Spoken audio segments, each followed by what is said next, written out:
10절까지 말씀을 가지고 믿음의 어머니 요게벳이라는 제목으로 은혜를 나누기를 원합니다. 아이를 하나님 손에 맡겨드린 믿음의 어머니 요게벳입니다.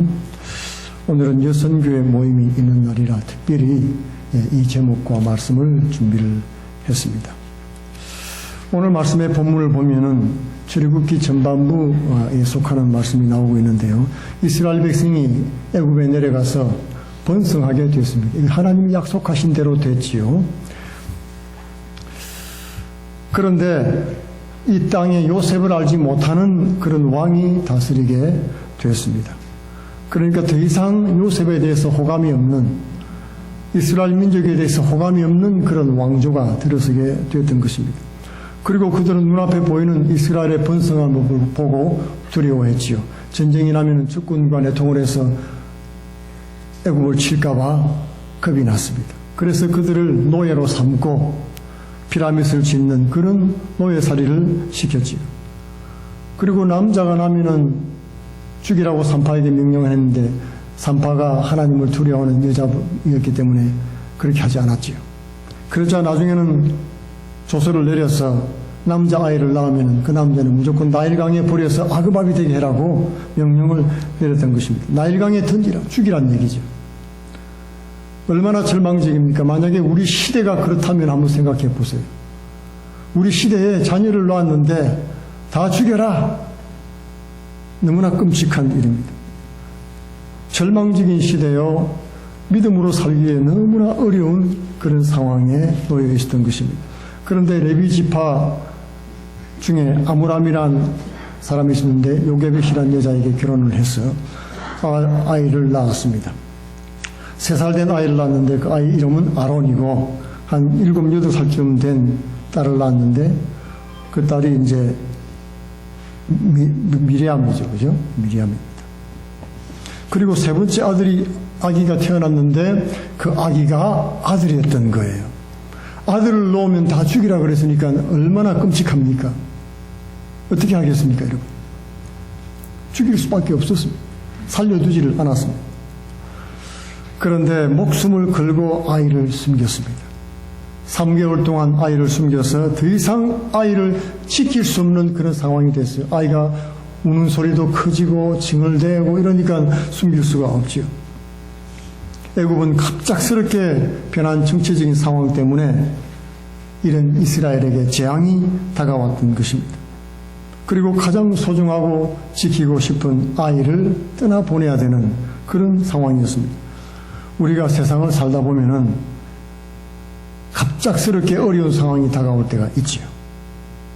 세월 앞에서 이런 변하는 상황 속에서 변화의 물결 앞에서 그동안 내가 귀하게 여기면서 잡고 있었던 것을 놓아보내야 될 때가 있다는 것입니다.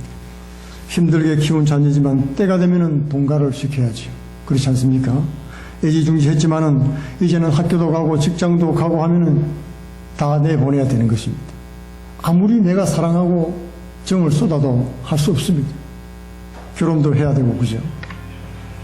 그리고 나면은 온 집이 텅텅 비게 되는 거죠. 그리고 직장에서 열심히 일하면서 자리를 지켜왔던 직장인들은 이제 나이가 들면은 점점 더 이제 기력이 쇠해지고 경쟁이 심해지고 이제는 퇴직을 하라는 압력이 들어오기 시작합니다. 명퇴를 하게 되기도 하죠. 그동안에 건강만큼은 자신이 있었는데 이젠 세월 앞에 몸이 따라오지 않습니다. 조금만 심하게 일을 해도 관절과 근육이 다치고 어려워지는 것입니다. 장거리 여행도 이제는 주저하게 되죠. 열심히 모았던 돈, 장만한 집, 살림살이 갑자기 세상을 떠나게 되면 다 버릴 것밖에 없습니다. 아무리 귀하게 여긴 것도 지고할 수가 없는 것입니다. 자녀, 직장, 재물, 건강 이 모든 것들이 소중하지 않은 것이 없습니다. 다 소중하지만 더 이상 지킬 수가 없게 되는 그런 날이 오는 것입니다. 그런 세월 앞에 상황 속에서 다 던져야 되는 그런 때가 왔다는 것입니다. 이제 어머니 요게벳은 아이를 떠나보내야 될 때가 온 것입니다. 갈대 상자를 만들고 거기다가 역청을 발랐습니다. 역청은 골타르입니다. 고타르, 있죠. 시커먼 그 기름 덩어리 그걸 발라서 말리면은 단단하게 되지요. 그리고 나무진을 칠했다고 오늘 성경에 기록되어 있습니다. 3절 말씀해 보니까 더 숨길 수 없게 되매 그를 위하여 갈대 상자를 가져다가 역청과 나무진을 칠하고 아기를 거기 담아서 나일강의 갈대 사이에 딱 두었습니다. 아이의 운명은 이제 어머니 손을 떠나고 말았습니다. 애굽 사람이 발견하면은 이제 히브리 남자니까 즉시 죽이지 않겠습니까? 아, 히브리 남자구나. 피부 빛깔도 다르고 다 다르니까, 생긴 게 다르니까 금방 알겠죠. 히브리 사람일지라도 부모가 버리고 지키지 못한 자녀를 어떻게 남이 구원해 줄 수가 있겠습니까? 이 아이를 담은 그릇을 오늘 성경 말씀에 보면 테바라는 말로 기록하고 있는데요. 이 말은, 테바라는 말은 어떤 그릇이란 뜻인데 노아가 만들고 탔던 방주를 말할 때만 쓰던 단어예요. 그때 외에는 나오지 않는 그런 특별한 단어입니다. 히브리 말로 상자, 그릇 이런 말이 따로 있는데 특별히 테바란 말을 사용했어요. 노아의 방주를 말할 때 썼던 그 단어를 썼다는 말이죠. 그러니까 이 방주는 그냥 상자가 아니었다. 특별히 하나님께서 홍수를 대비해서, 재난을 대비해서 주문 제작한, 하나님이 가르쳐 주셔서 그 지혜대로 만드는 그런 방주였죠. 하나님께서 보호하신 노아의 방주처럼 풍랑과 홍수에서 구원하는 방주가 되기를 바라고 기도했던 것입니다. 노아가 방주에 역청을 발랐던 것처럼 요게벳도 모세의 아기를 담은 이 상자에 역청을 발랐습니다. 바로 하나님의 보호하심과 인도하심을 믿음으로 행하는 그런 담대한 결단을 내리게 된 것입니다. 이제 죽일 수밖에 없는데, 버릴 수밖에 없는데 그냥 버리는 게 아니고 바로 노아의 방주, 그 방주를 만들었다는 것입니다. 똑같이 노아가 했던 대로 그렇게 해서 뚜껑을 덮고 상자를 만들었습니다. 믿음으로 하나님 아버지 이 아이를 주님께 맡깁니다. 무리로 아이를 띄어보내면서 이제는 10중 8구 다 아이는 죽겠죠. 또 내려가면서. 그러나 그릇을 준비하고 역청을 발라서 방주라고 하면서 온전히 하나님께 아이를 맡겼던 것입니다. 하나님께서 노아를 지켜주신 것처럼 아이도 지켜주실 것을 믿었습니다. 이 요게벳은 믿음으로 아이를 하나님 앞에 맡겼다는 것입니다. 아이가 담긴 상자를 갈대밭에 두었지요. 그때 마침 목욕하러 내려온 바로의 딸이 그것을 보았습니다. 바로의 공주가 상자를 보자 아기가 울었어요. 상자를 열어보니까 아기가 들었는데 울고 있는 모습을 봤습니다. 우는 아이를 보면서 공주가 불쌍히 여겼다고 성경 말씀에 기록되어 있습니다. 왕의 명령을 따르면 그 아이를 당장 죽이고 버려야 되지요. 그런데 도리어 불쌍하게 여겼다고 오늘 말씀에 기록하고 있는 것입니다. 하나님께서 이 아이가 공주의 은혜를 입도록 만들어 주신 것입니다. 사람들은 하나님 은혜를 입어야 사는 것입니다. 하나님 은혜 없으면 못 삽니다. 하나님의 은혜를 입은 사람은 어떤 상황에서도 잘 될 수가 있는 것입니다. 죽음의 자리에서도 은혜를 입게 되는 것입니다. 그때 어린 누이 미리암이 아기 옆에 서서 말을 걸었습니다. 내가 가서 당신을 위하여 히브리 여인 중에 유모를 불러다가 이 아이에게 젖을 먹이게 하리이까. 담대하지요, 어린아이가. 근데 이 말에 공주는 놀랍게도 그렇게 하라고 허락을 해 주었습니다. 하나님의 감동을 주셔서 그렇게 한 것이죠. 예. 이제 친어머니 요게벳이 와서 공주로부터 아들을 데리고 싹스를 받고 자기 아들을 젖먹이는 유모가 됐습니다. 기적이지요. 이건 정말 기가 막힌 드라마와 같은 이야기인 것입니다. 오늘 본문 말씀에 등장하는 주인공들은 다 여자들입니다.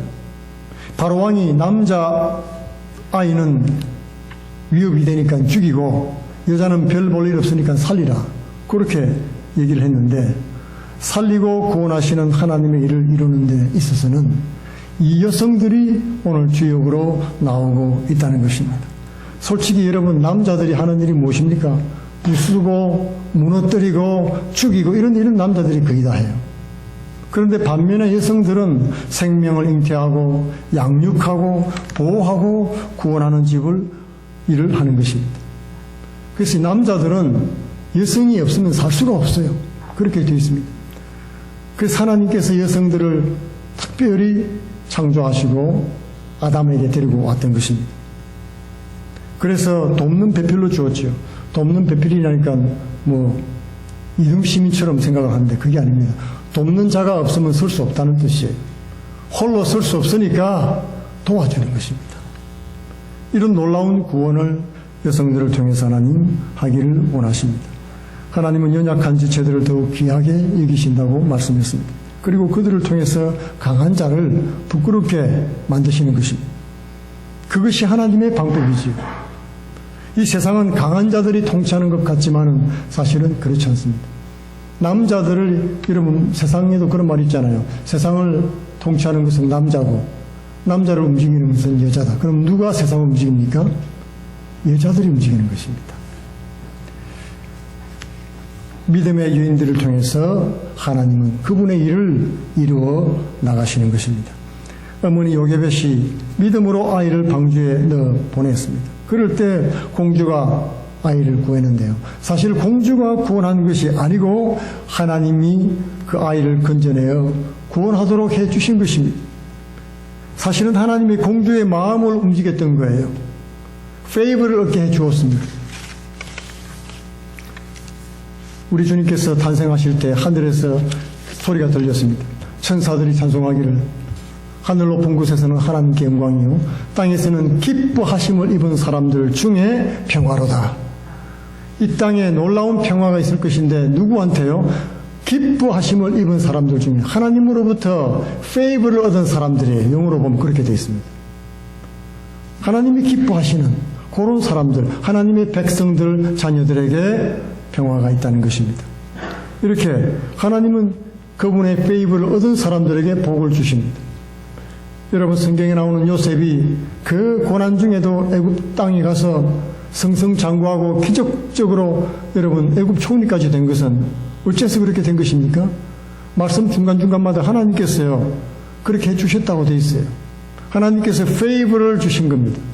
그래서 보디발 장군의 그 집에 가서 일할 때는 보디발에게 눈에 띄게 만들어 주시고 은총을 받게 하시고 감옥에 가서는 간수의 호감을 얻게 해주시고 그래서 간수가 그 모든 일을 다 맡겼죠. 애굽 왕 앞에 가서는 그의 마음을 기쁘게 해주므로 총리가 되었습니다. 딱 보면서 말이죠. 이런 지혜로운 청년이 있나. 야, 너무 매력적이다 생긴 것도 보니까 사위로 삼았으면 좋겠다. 이런 생각이 들면서 모든 걸 다 맡겼던 거예요. 이런 페이버를 하나님이 얻게 해 주신 것입니다. 이렇게 공주의 기뻐하심을 입고 하나님의 손에 건짐을 받은 모세는 나중에 이스라엘 백성을 노예로부터 건지고 홍해바다로부터 건져내는 그런 인물이 되었던 것입니다. 우리는 때가 오면 우리의 귀중한 것들을 떠나보내야 될 때가 있습니다. 마냥 붙잡고 있을 수가 없을 때가 있다는 것입니다. 특별히 이 땅에 살면서 고난 많은 세상입니다. 환란이 많고 어려움이 많습니다. 특별히 믿는 자녀들에게는 그런 늘 도전이 우리한테 다가옵니다. 하나님께서 이제 그것을 놓으라고 할 때 무언가를 떠나보내야 될 때가 있습니다. 지금 우리는 무엇을 떠나보내고 있습니까? 놓아야 될 때가 있다는 거죠. 아무리 귀중한 것도 그것이 무엇이든지 간에 억지로 떠밀려서 놓쳐버리는 것이 아니기를 바랍니다. 하나님 손에 맡겨드리면서 믿음으로 방주에 넣어보내시기 바랍니다. 하나님께서 일하실 것을 믿으면서 하나님의 구원을 믿음으로 우리가 행하는 그 모든 일들을 하나님께 맡겨드릴 때 선을 이루시는 하나님의 역사를 우리 모두가 함께 체험하시기를 축원드리겠습니다. 기도하겠습니다.